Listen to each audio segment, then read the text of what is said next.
The Oklahoma City Thunder are getting a little taste of what life is like without Russell Westbrook. And Chris, where is his loss being felt the most now that we've seen him gone for 2 games? Well, it's scoring. I mean, Oklahoma City just is going to have a hard time getting buckets without Russell Westbrook. I mean, he is their number 2, sometimes their number 1 option when Kevin Durant doesn't have it going. And without Westbrook in the lineup, that offense, which is so heavily isolation-based, they're not an offense like San Antonio or like Boston or like some of the other teams that play more fluidly with a read and react type system. They give the ball to Russell and they give the ball to Kevin a lot of times and they say, go make a play for us. Without Westbrook in the lineup, Reggie Jackson can't make those type of plays. Derek Fisher certainly can't make those type of plays.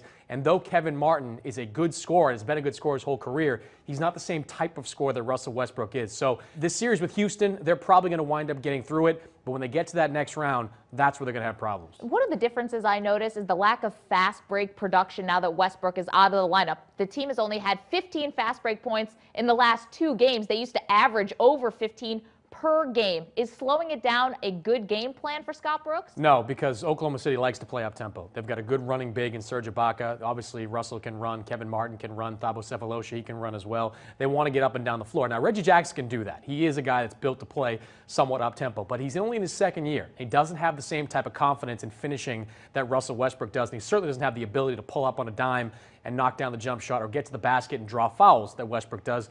And Derek Fisher can't run anymore at all. So he's not going to be able to run that same type of tempo. Tempo is going to be a problem for this Thunder team.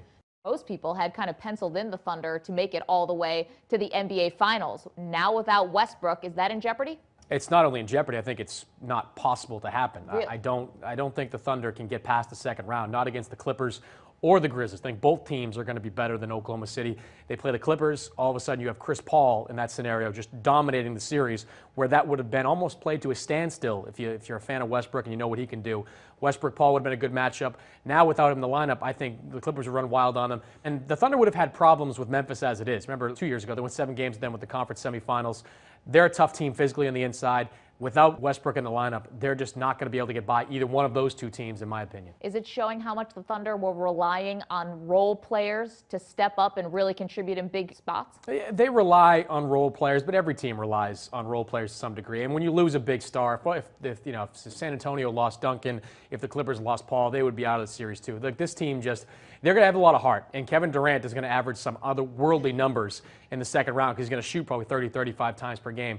But without this depth, they just don't have enough. But you know what? It does open up the rest of the Western Conference. It creates so many more opportunities for Memphis and the Clippers in that 4-5 spot. I mean, Memphis, if they can win this series, I look at the Memphis Grizzlies as being a real dark horse to get to the NBA Finals. Because last year, or 2 years ago, they played San Antonio and they beat San Antonio in the 1st round. That same type of team could give San Antonio problems this time around if they get that far. Yeah, and also Oklahoma City, who now without Russell Westbrook, things are looking a little bit more dicey in the Western Conference. Chris, thanks a lot. You got it.